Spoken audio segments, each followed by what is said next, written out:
नमस्कार, ମୁଁ Sanjay Kumar Saraf, finance and insurance adviser. ଆଜି ମୁଁ ଆପଣଙ୍କ ସାମ୍ନାରେ ଗୋଟେ ଲାଇଫଷ୍ଟାଇଲ ବୁକ୍ ର ଗୋଟେ ପ୍ରେଜେଣ୍ଟେସନ ଦେବା ପାଇଁ ଚାହୁଁଛି। ତ ଚାଲନ୍ତୁ ଦେଖିବା। ଆପଣମାନଙ୍କୁ ଜୀବନଶୈଳୀ ଉପସ୍ଥାପନାକୁ ସ୍ୱାଗତ। ଆପଣ ଦେଖିପାରୁଥିବେ ମୋ ହାତରେ ଗୋଟେ ବୁକ୍ ଅଛି ଯାହାର ନାଁ ଲାଇଫଷ୍ଟାଇଲ। ତ ଆପଣ ଫଟୋ ଗୋଟେ ଦେଖୁଥିବେ ଯେଉଁଥିରେ ଲେଖା ହେଇଛି ରୟାଲ ପ୍ଲେସ୍, ଆଉ ଆମର ଫ୍ଲାଇଟ୍ ଯୋଉଟା କି ବେଡରୁମ ସହିତ ଅଛି, ରୋଲ୍ସ ରଏସ୍ କାର ଆଉ ଗୋଲ୍ଡେନ ଏକ୍ସେସ୍ ଯୋଉ ଆମର ରହେ, ଆପଣ ଦେଖିପାରୁଥିବେ ଯେ ଆପଣଙ୍କ ଲାଇଫଷ୍ଟାଇଲ ଏହା ଉପରେ ନିର୍ଭର କରେ କି ଆପଣ କେତେ ଟଙ୍କା ଖର୍ଚ୍ଚ କରୁଛନ୍ତି ଆଉ କେମିତି, ଆଉ କେତେ ଟଙ୍କା ଖର୍ଚ୍ଚ କରନ୍ତି ଆଉ କେମିତି, ଏହା ଉପରେ ନିର୍ଭର କରେ କି ଆପଣ କେତେ ରୋଜଗାର କରନ୍ତି ଆଉ କେମିତି। ତ ଏହାକୁ ଆମର ଲାଇଫଷ୍ଟାଇଲ କୁହାଯାଏ। ତାପରେ ଆପଣ ଦେଖିପାରୁଥିବେ ଯେ ଗୋଟେ ମୋ ପାଖରେ ଗୋଟେ ଚାର୍ଟ ଅଛି, ସେଥିରେ 6 ପ୍ରକାର ଜୀବନ ଶୈଳୀ ଅଛି। ଏଇ 6 ପ୍ରକାର ମଧ୍ୟରୁ ଆମ ପରିବାର ଏଇ 6 ପ୍ରକାର ମଧ୍ୟରୁ ଗୋଟେ ଲେଭେଲରେ ଅଛି। ଯେମିତିକି ଏଇଟା ଗୋଟେ ଅଛି ଲକ୍ସରୀ ଅଛି, ତାପରେ ଅଛି କମ୍ଫର୍ଟ, ତାପରେ ଅଛି ନେସେସିଟି, ବେୟାର ଏକ୍ସିଷ୍ଟେନ୍ସ, ତାପରେ ଅଛି ପଭର୍ଟି, ତାପରେ ଅଛି ଚ୍ୟାରିଟି। ତ ଆମେ ଜାଣିବା, ହଁ, ଆପଣ ଦେଖିପାରୁଥିବେ ଫାଷ୍ଟ ଲାଇଫଷ୍ଟାଇଲ ଯୋଉଟା କି ଲକ୍ସରୀ ଲାଇଫଷ୍ଟାଇଲ, ସେଥିରେ ଆପଣ ଦେଖିପାରୁଥିବେ ମୁକେଶ ଅମ୍ବାନୀ, ଗୌତମ ଅଡାନୀ, ଏମିତି ବହୁତ ବଡ ବଡ ବ୍ୟବସାୟୀ ଅଛନ୍ତି। ଆଉ ତା ସହିତ ଆମର ଫିଲ୍ମ ଷ୍ଟାର ଶାହରୁଖ ଖାନ, ରଜନୀକାନ୍ତ ଆଉ କ୍ରିକେଟର ସଚିନ ତେନ୍ଦୁଲକର ଅଛନ୍ତି। ଏମାନେ ଲକ୍ସରୀ ଲାଇଫଷ୍ଟାଇଲରେ ଯାଆନ୍ତି।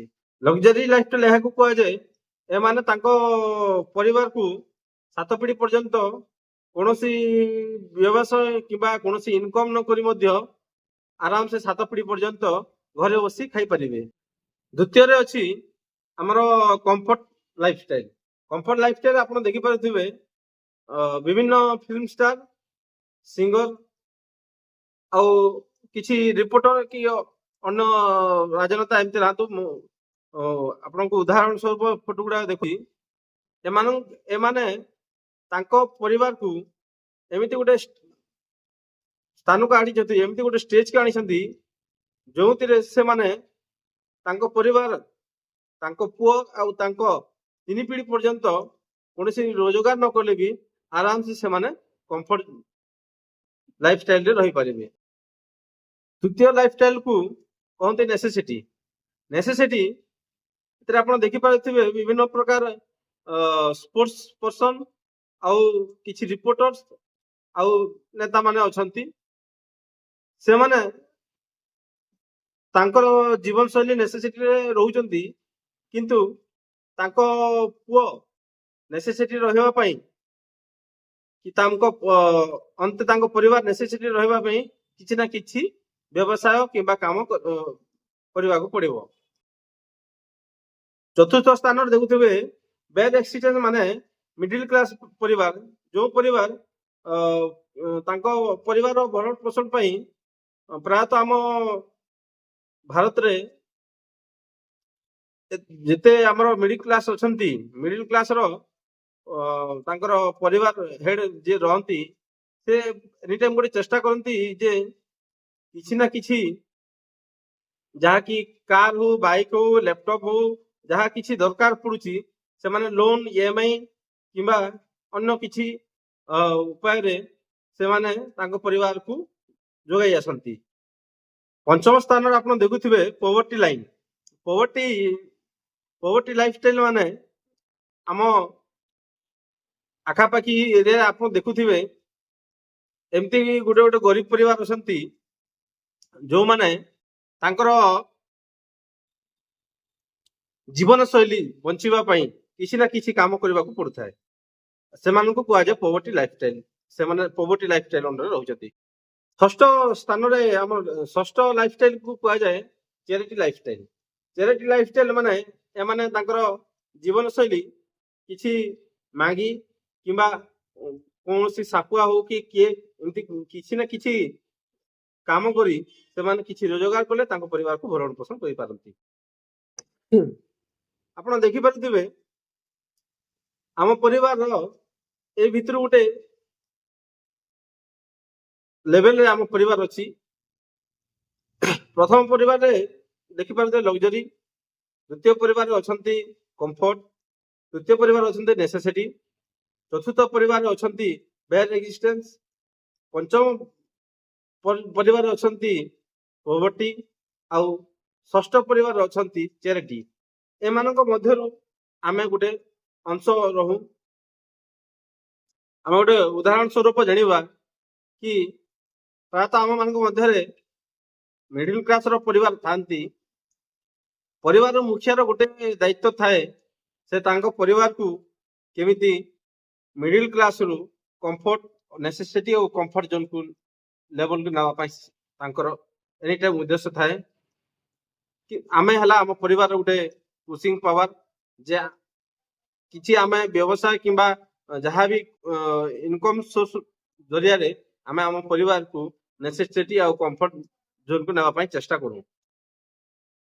देखो आमर आमे गुटे परिवार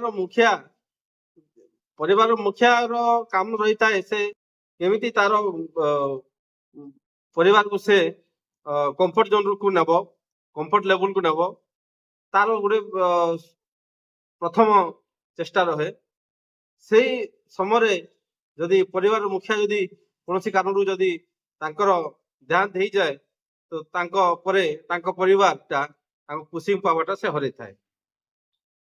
आ द्वितीय रे तांको परे तांको परिवार ता धीरे धीरे 3 रु 4 वर्ष किंबा 5-7 वर्ष भितरे से आस्ते आस्ते खसी खसी खसी खसी तार चैरिटी किंबा पॉवर्टी लाइन को पले आस्ताए। हम गोटे उदाहरण स्वरूप देखिबा जे गोटे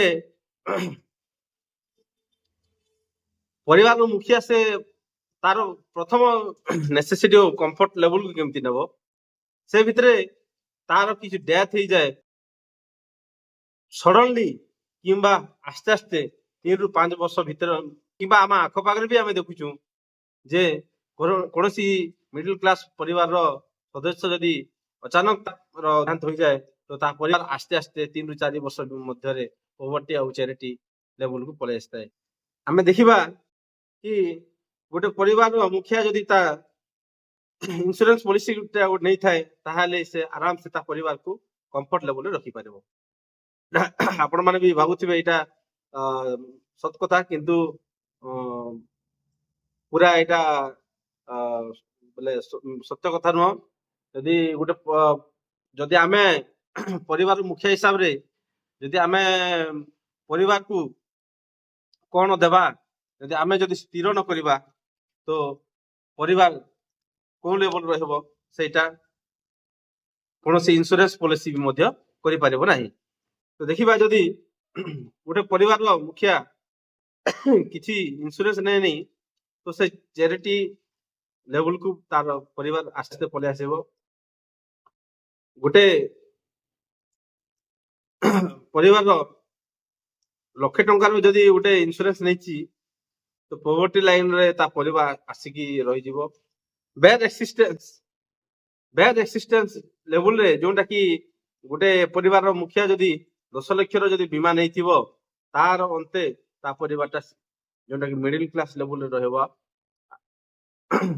किंतु गोटे परिवार मुखिया जदि 1 करोड़ जदि इंश्योरेंस नैछि तार परिवार ता अंतरे नेसेसिटी लाइन रे रहि परिबो।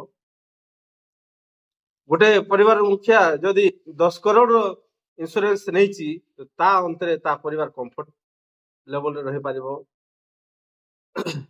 गोटे परिवार मुखिया जदि 100 करोड़ इंश्योरेंस नैछि ता अंतरे ता परिवारटा लग्जरी लेवल रे रहि परिबो।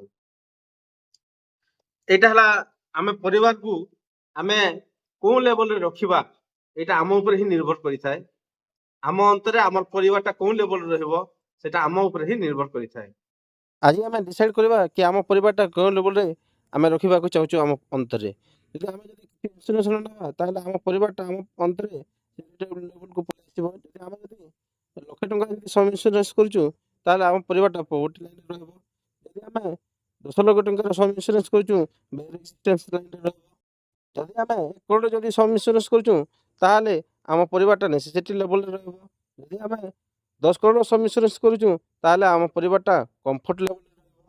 ଯଦି ଆମେ 100 କରୋଡ଼ ସମ୍ ଇନ୍ସୁରାନ୍ସ କରୁଛୁ ତାହେଲେ ଆମ ପରିବାରଟା ଲକ୍ସରୀ ଲେଭେଲରେ ରହିବ।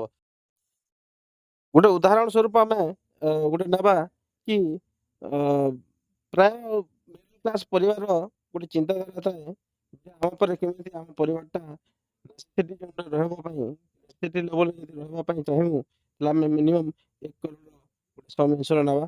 ତ 1 କରୋଡ଼ ସମ୍ ଇନ୍ସୁରାନ୍ସ ହିସାବରେ ଆମେ ଗୋଟେ ଏକ୍ଜାମ୍ପଲ ହିସାବରେ ଗୋଟେ ଆମେ ଚାର୍ଟଟା ଦେଖିବା।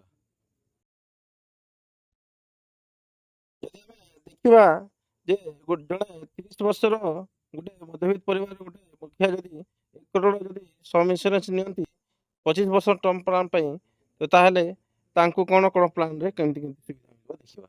ଯଦି ଜଣେ ଟର୍ମ ଇନ୍ସୁରାନ୍ସ ନିଅନ୍ତି 20,000 ଟଙ୍କା ବର୍ଷିକ ପ୍ରିମିୟମ୍ ଦେଇକି, ଆଉ ଏଣ୍ଡୋମେଣ୍ଟ ପ୍ଲାନ୍ ଯଦି ନିଅନ୍ତି ତାହେଲେ 3,80,000 ଟଙ୍କା, ଆଉ ଯଦି ଜୀବନ ପଲିସି ନିଅନ୍ତି ତାହେଲେ 4,30,000 ଟଙ୍କା ତାଙ୍କୁ ବାର୍ଷିକ ପଡ଼ିବ। ଚାନ୍ସେସ୍ ଅଫ୍ ଲେପ୍ସରେ କେଉଁ ପଲିସିରେ କେମିତି ରହୁଛି। ଯଦି ଆମେ ଟର୍ମ ପ୍ଲାନ୍କୁ ଦେଖିବା, ଯଦି ଟର୍ମ ପ୍ଲାନ୍ରେ ଆମର ଲେପ୍ସ ହେବା ବହୁତ ଚାନ୍ସେସ୍। ଧରନ୍ତୁ ଜଣେ 2 ବର୍ଷ ପରେ ତାଙ୍କର କୌଣସି ଆର୍ଥିକ ଅଭାବରେ ସେ ଯଦି ତାଙ୍କ ପ୍ରିମିୟମ୍ ଯଦି ଦେଇପାରିନାହାନ୍ତି ତାହେଲେ ତାଙ୍କ ପଲିସିଟା ଲେପ୍ସ। ଦେଖିବା ଯଦି ଏଣ୍ଡୋମେଣ୍ଟ ପ୍ଲାନ୍ର ଯଦି 2 ବର୍ଷ ପରେ କିମ୍ବା ତାଙ୍କ ପଲିସିର କିଛି ବର୍ଷ ପରେ ଯଦି ତାଙ୍କୁ କିଛି ଯଦି ହୁଏ ତାହେଲେ ତାଙ୍କ ପଲିସିଟା କଣ୍ଟିନ୍ୟୁ ପାଇଁ କିଛିଟା ପ୍ରୋବ୍ଲେମ୍ ଆସିବ, କିନ୍ତୁ ଭେରି ଲୋ ଅଛି ହେଲେ ବି କିଛିଟା ପ୍ରୋବ୍ଲେମ୍ ଆସିବ। ଯଦି ସେମିତି ଯଦି ଦେଖିବା ଜୀବନାନନ୍ଦରେ ଯଦି ଆପଣଙ୍କ ପଲିସିଟା 2 ବର୍ଷ କଣ୍ଟିନ୍ୟୁ ହେଇଗଲା, ଯଦି ତାପରେ ଯଦି କିଛି ପ୍ରୋବ୍ଲେମ୍ ଆସୁଛି ତାହେଲେ ଆପଣଙ୍କ କିଛି ବି ଅସୁବିଧା ନାହିଁ, ଭେରି ଭେରି ଲୋ। ଦେଖିବା ଯେ 25 ବର୍ଷ ଟର୍ମ ପ୍ଲାନ୍ କଣ୍ଟିନ୍ୟୁ ଭିତରେ ଆମକୁ କେଉଁ ପ୍ଲାନ୍ରେ କେତେ ଟଙ୍କା ପଡ଼ୁଛି। ଯଦି ଆମେ ଟର୍ମ ପ୍ଲାନ୍କୁ ଦେଖିବା ତାହେଲେ ଆମକୁ ଟୋଟାଲ କଷ୍ଟ ପଡ଼ୁଛି 25 ବର୍ଷରେ 5 ଲକ୍ଷ ଟଙ୍କା, ଆଉ ଏଣ୍ଡୋମେଣ୍ଟ ପ୍ଲାନ୍ରେ ପଡ଼ୁଛି 95 ଲକ୍ଷ ଟଙ୍କା, ଆଉ ଜୀବନ ଆନନ୍ଦରେ ପଡ଼ୁଛି 1 କରୋଡ଼ 7,50,000 ଟଙ୍କା। ତେବେ ଦେଖିବା ଆମେ 25 ବର୍ଷ ପରେ ଆମର ପଲିସିର ଭ୍ୟାଲୁଟା କ'ଣ ରହୁଛି। ଯଦି ଟର୍ମ ପ୍ଲାନ୍ ଦେଖିବା 25 ବର୍ଷ ପରେ ପୁରା ଜିରୋ ରହିବ, ଆଉ ଏଣ୍ଡୋମେଣ୍ଟ ପ୍ଲାନ୍ ଦେଖିବା ତ 2 କରୋଡ଼ ରହିବ, ଆଉ ଜୀବନ ଆନନ୍ଦ ଦେଖିବା ତ 2 କରୋଡ଼ ରହିବ। ଏବେ ଆମେ ସେମିତି ଦେଖିବା ଯେ ଆମର ଟର୍ମ ପ୍ଲାନ୍ଟା 25 ବର୍ଷ ପଡ଼ିଲା ପରେ ଆମର ଯେହେତୁ ଆମକୁ ହେଇଯାଇଥିବ ସେ ଟାଇମ୍ରେ 55 ବର୍ଷ ପରେ ଯଦି ଆମେ ପଲିସି ଯଦି ରନିଂ କରିବା ପାଇଁ ଚାହୁଁଛୁ ତାହେଲେ ଟର୍ମ ପ୍ଲାନ୍ରେ ନଟ୍ ସିଓର ଅଛି, ଏଣ୍ଡୋମେଣ୍ଟ ପ୍ଲାନ୍ରେ ବି ନଟ୍ ସିଓର ଅଛି, କିନ୍ତୁ ଜୀବନ ଆନନ୍ଦରେ ଆପଣ ଡୋଣ୍ଟ କେୟାର ଅଛି। ଯେହେତୁ ଆପଣଙ୍କର ଯେଉଁ ପଲିସିଟା ନେଇଛନ୍ତି ଆପଣଙ୍କ ପଲିସିଟା ଟର୍ମ ଆପଣଙ୍କ ମ୍ୟାଚୁରିଟି ପରେ ମଧ୍ୟ 25 ବର୍ଷ ପରେ ଯେଉଁ ମ୍ୟାଚୁରିଟି ହେବ ମ୍ୟାଚୁରିଟି ପରେ ବି ଆପଣ ଜୀବନ ଆନନ୍ଦରେ 1 କରୋଡ଼ର ଇନ୍ସୁରାନ୍ସଟା କଣ୍ଟିନ୍ୟୁ ରହିବ। ଯଦି ବି ଆପଣଙ୍କର ଇନ୍ସୁରାନ୍ସ ପ୍ଲାନ୍ଟା କଣ୍ଟିନ୍ୟୁ ରହୁଛି 55 ବର୍ଷ ପରେ, ତ ଆପଣଙ୍କୁ ଟର୍ମ ପ୍ଲାନ୍ରେ 1 ଲକ୍ଷ ଟଙ୍କା ବାର୍ଷିକ ପାଇବାକୁ ପଡ଼ିବ, ଆଉ ଏଣ୍ଡୋମେଣ୍ଟ ପ୍ଲାନ୍ରେ ଆପଣଙ୍କୁ 4,64,000 ଟଙ୍କା ବାର୍ଷିକ ପଡ଼ିବ, ଆଉ ଜୀବନ ଆନନ୍ଦରେ ଜିରୋ ପଡ଼ିବ। ତ ସେମିତି ଦେଖିବା ଆମକୁ 55-80 ବର୍ଷ ମଧ୍ୟରେ ଆମକୁ ପ୍ରିମିୟମ୍ କେତେ ପଡ଼ୁଛି। ଟର୍ମ ପ୍ଲାନ୍ରେ ଆମକୁ 25 ଲକ୍ଷ ଟଙ୍କା ପଡ଼ୁଛି, ଆଉ ଏଣ୍ଡୋମେଣ୍ଟ ପ୍ଲାନ୍ରେ ଆମକୁ 1 କରୋଡ଼ 16 ଲକ୍ଷ ଟଙ୍କା ପଡ଼ୁଛି, ଆଉ ଜୀବନ ଆନନ୍ଦରେ ଆମକୁ ଜିରୋ ପଡ଼ୁଛି। ଏବେ ଆମେ ଦେଖିବା କଷ୍ଟ ଭ୍ୟାଲୁ ଏଜ୍ 18। ଆମ 80 ବର୍ଷ ବୟସରେ ଆମର ଇନ୍ସୁରାନ୍ସର ଭ୍ୟାଲୁ କେତେ ରହୁଛି। ଯଦି ଆମେ ଦେଖିବା ଯେ ଆମର 80 ବର୍ଷ ପରେ ଆମ ଇନ୍ସୁରାନ୍ସର ଭ୍ୟାଲୁ କ'ଣ ରହୁଛି, ତାହେଲେ ଟର୍ମ ପ୍ଲାନ୍ରେ ଦେଖିବା କିଛି ରହୁନାହିଁ। ଆମର 80 ବର୍ଷ ପୁରିଲା ପରେ ଆମ ଇନ୍ସୁରାନ୍ସରେ କିଛି ଭ୍ୟାଲୁ ରହିବ ନାହିଁ, ଆଉ ଏଣ୍ଡୋମେଣ୍ଟ ପ୍ଲାନ୍ରେ ମଧ୍ୟ କିଛି ରହିବ ନାହିଁ, କିନ୍ତୁ ଜୀବନ ଆନନ୍ଦରେ ଆପଣ ଅନଟିଲ୍ 100 ଆପଣ 100 ବର୍ଷ ପର୍ଯ୍ୟନ୍ତ ଆପଣଙ୍କର 1 କରୋଡ଼ର ଇନ୍ସୁରାନ୍ସଟା କଭର ରହିବ। ଯଦି ଆମେ ଦେଖୁଛୁ ଯେ ଆମର ଟୋଟାଲ ଆମେ ଯଦି 80 ବର୍ଷ ପର୍ଯ୍ୟନ୍ତ ଯଦି ଆମେ ପ୍ରିମିୟମ ନେଉଛୁ ତାହେଲେ ଆମକୁ କେଉଁ ପ୍ଲାନରେ କେତେ ଟଙ୍କା ଆମକୁ ପ୍ରିମିୟମ ପଡ଼ୁଛି। ଆମେ ଯଦି ଦେଖିବା ଟର୍ମ ପ୍ଲାନରେ ଆମକୁ 30 ଲକ୍ଷ ଟଙ୍କା ଇନ୍ସୁରାନ୍ସ ପ୍ରିମିୟମ ପଡ଼ୁଛି। ଏଣ୍ଡୋମେଣ୍ଟ ପ୍ଲାନରେ ପଡ଼ୁଛି ଆମକୁ 2 କରୋଡ଼ 4 ଲକ୍ଷ ଟଙ୍କା, ଆଉ ଜୀବନ ଆନନ୍ଦରେ ପଡ଼ୁଛି ଆମକୁ 1 କରୋଡ଼ 7 ଲକ୍ଷ 50 ହଜାର ଟଙ୍କା। ତ ଆମେ ଯଦି ଦେଖିବା ସମୁଦାୟ ଯଦି ଆମେ ହିସାବ କରୁଛୁ ତାହେଲେ ଆମକୁ ପ୍ରିମିୟମଟା ପ୍ରଥମରେ କମ୍ ପଡ଼ୁଥିଲା ଟର୍ମରେ, କିନ୍ତୁ ଫାଇଦା କିଛି ନାହିଁ। ଆମର ଏଣ୍ଡୋମେଣ୍ଟ ପ୍ଲାନରେ ସେମିତି, କିନ୍ତୁ ଜୀବନ ଆନନ୍ଦରେ ଆମର ପ୍ରିମିୟମ ଅଧିକା ଥିଲେ ମଧ୍ୟ ଆମକୁ ଫାଇଦାଟା ଅଧିକା ଅଛି। କ'ଣ ପାଇଁ ନା ଆମକୁ ଯେଉଁ 1 କରୋଡ଼ 7 ଲକ୍ଷ 50 ହଜାର ଟଙ୍କାରେ 2 କରୋଡ଼ ଟଙ୍କା ଆମକୁ ମିଳିଯାଉଛି 25 ବର୍ଷର ଟର୍ମ ପୁରିଲା ପରେ ମ୍ୟାଚୁରିଟିରେ ମିଳିଯାଉଛି। ତାପରେ ମଧ୍ୟ 1 କରୋଡ଼ର ଇନ୍ସୁରାନ୍ସଟା କଣ୍ଟିନ୍ୟୁ ରହୁଛି। ଯଦି ଆମେ ସମୁଦାୟ ଯଦି ଟୋଟାଲ ହିସାବ କରିବା ତାହେଲେ 1 କରୋଡ଼ 7 ଲକ୍ଷ 50 ହଜାର ଆଉ ଆମର 2 କରୋଡ଼କୁ ଯଦି ମିଶାଇଦେବା ତାହେଲେ 3 କରୋଡ଼ 7 ଲକ୍ଷ 50 ହଜାର ଟଙ୍କା ଆନୁମାନିକ ହିସାବରେ ଆମକୁ ମିଳିଯାଉଛି। ଯଦି ମୁଁ ଆପଣଙ୍କୁ ଯଦି କହେ ଆପଣଙ୍କ ପାଖରେ ଯଦି ପଇସାର କିଛି ଅଭାବ ନାହିଁ ତାହେଲେ ଆପଣ ଏ 3ଟା ପ୍ଲାନ୍ ମଧ୍ୟରୁ ଆପଣ କେଉଁ ପ୍ଲାନ୍ଟା ନେବା ପାଇଁ ଇଚ୍ଛା କରିବେ। ଯଦି ଆପଣ ଦେଖିବେ ପ୍ରିମିୟମକୁ ଆଉ ବେନିଫିଟକୁ ଯଦି ଦେଖିବେ, ମ୍ୟାଚୁରିଟିକୁ ଯଦି ଦେଖିବେ, ତାହେଲେ ଆପଣ ନିଶ୍ଚୟ ଜାଣିପାରିବେ ଯେ ଆପଣଙ୍କୁ ଜୀବନ ଆନନ୍ଦରେ ବହୁତ କିଛି ଲାଭ ଅଛି, ଆଉ ଜୀବନ ଆନନ୍ଦରେ ଆପଣ 100 ବର୍ଷ ପର୍ଯ୍ୟନ୍ତ ଆପଣଙ୍କର 1 କରୋଡ଼ର ଇନ୍ସୁରାନ୍ସଟା କଭର ରହିବ। ଟର୍ମ ପ୍ଲାନ୍, ଏଣ୍ଡୋମେଣ୍ଟ ପ୍ଲାନ୍ ଆଉ ଜୀବନ ଆନନ୍ଦ ବିଷୟରେ ଅଧିକା କିଛି ଜାଣିବା ପାଇଁ ତାହେଲେ ଏହାର ସମ୍ପୂର୍ଣ୍ଣ ଭିଡ଼ିଓଟା ଆମର ଡିସ୍କ୍ରିପ୍ସନରେ ଲିଙ୍କ ଦିଆଯାଇଛି, ସେଠିକି ମଧ୍ୟ ଆପଣ ଯାଇକି ପୁରା ଡିଟେଲ ଦେଖିପାରିବେ। ଆମେ ଯଦି ଦେଖିବା ଜଣେ ଯଦି 1 କରୋଡ଼ ଯଦି ଟର୍ମ ଇନ୍ସୁରାନ୍ସ ନିଅନ୍ତି ଜୀବନ ଆନନ୍ଦର, ତାହେଲେ ତାଙ୍କୁ 1 କରୋଡ଼ ରିସ୍କ କଭର ରହିବ, ଟୋଟାଲ ବେନିଫିଟ୍ 3 କରୋଡ଼ ରହିବ, ଆଉ ଆନୁଆଲ ପ୍ରିମିୟମ 4 ଲକ୍ଷ 30 ହଜାର ଟଙ୍କା ରହିବ, ଆଉ ମାସିକ ପ୍ରିମିୟମଟା 36 ହଜାର ଟଙ୍କା ରହିବ। ଆଉ ସେମିତି ଯଦି ଦେଖିବା ଜଣେ ଯଦି ତାଙ୍କର ପ୍ରିମିୟମଟା କମ୍ କରିବା ପାଇଁ ଚାହୁଁଛନ୍ତି ତାହେଲେ ସେ କ'ଣ କରିପାରିବେ। ଯଦି ପ୍ରିମିୟମଟା କମ୍ କରିବା ପାଇଁ ଚାହୁଁଛନ୍ତି ତାହେଲେ ସେ ଜୀବନ ଆନନ୍ଦରେ 80 ଲକ୍ଷର ଗୋଟେ ଇନ୍ସୁରାନ୍ସ ନେବେ, ଆଉ ଟର୍ମ ପ୍ଲାନ୍ ନେବେ 20 ଲକ୍ଷର, ଆଉ ଟୋଟାଲ ରିସ୍କ କଭର ତାଙ୍କର 1 କରୋଡ଼ ରହିବ, ଆଉ ଟୋଟାଲ ବେନିଫିଟଟା 2 କରୋଡ଼ 40 ଲକ୍ଷ ଟଙ୍କା ରହିବ। ତାଙ୍କୁ ମାସିକ 3 ଲକ୍ଷ 80 ହଜାର ଟଙ୍କା ପଡ଼ିବ, ଆଉ ମାସିକ ତାଙ୍କୁ 32 ହଜାର ଟଙ୍କା ପଡ଼ିବ। ତ ସେମିତି ଆମେ ଦେଖିବା ଯେ କିଛି ଲୋକଙ୍କର ଫେର ବି ତାଙ୍କର ପ୍ରିମିୟମଟା ଅଧିକ ଲାଗିବ। ତ ଯଦି ଆମେ ଟିକେ କମ୍ କରିବା ତାହେଲେ ସେ 60 ଆଉ 40 ପ୍ଲାନରେ ନେଇପାରିବେ। 60-40 ପ୍ଲାନରେ ଯେଉଁଟାକି ତାଙ୍କୁ 30 ହଜାର ଟଙ୍କା ତାଙ୍କୁ ନେବାକୁ ପଡ଼ିବ ଜୀବନ ଆନନ୍ଦରେ, ଆଉ 40 ଲକ୍ଷ ଟଙ୍କା ନେବାକୁ ପଡ଼ିବ ତାଙ୍କୁ ଟର୍ମ ପ୍ଲାନରେ। ଟୋଟାଲ ରିସ୍କ କଭର ତାଙ୍କୁ 1 କରୋଡ଼ ରହିବ, ଆଉ 1 କରୋଡ଼ 80 ଲକ୍ଷ ଟଙ୍କା ତାଙ୍କୁ ବେନିଫିଟ ରହିବ। ତାଙ୍କୁ ବାର୍ଷିକ ପ୍ରିମିୟମଟା ପଡ଼ିବ 2 ଲକ୍ଷ 80 ହଜାର ଟଙ୍କା, ଆଉ ମାସିକ ପ୍ରିମିୟମଟା ପଡ଼ିବ 24 ହଜାର ଟଙ୍କା। 50 ଲକ୍ଷ ଟଙ୍କାର ଜୀବନ ଆନନ୍ଦ ନିଅନ୍ତି, ଆଉ 50 ଲକ୍ଷ ଟଙ୍କାର ସେ ନିଅନ୍ତି ଟର୍ମ ପ୍ଲାନ୍, ତ ତାଙ୍କ ଟୋଟାଲ ରିସ୍କ କଭରଟା ରହିବ 1 କରୋଡ଼, ଆଉ ବେନିଫିଟଟା ରହିବ 1 କରୋଡ଼ 50 ଲକ୍ଷ ଟଙ୍କା। ତାଙ୍କୁ ବର୍ଷକ ପଡ଼ିବ ପ୍ରିମିୟମଟା 2 ଲକ୍ଷ 40 ହଜାର ଟଙ୍କା, ମାସିକ ପ୍ରିମିୟମଟା ପଡ଼ିବ ତାଙ୍କୁ 20 ହଜାର ଟଙ୍କା।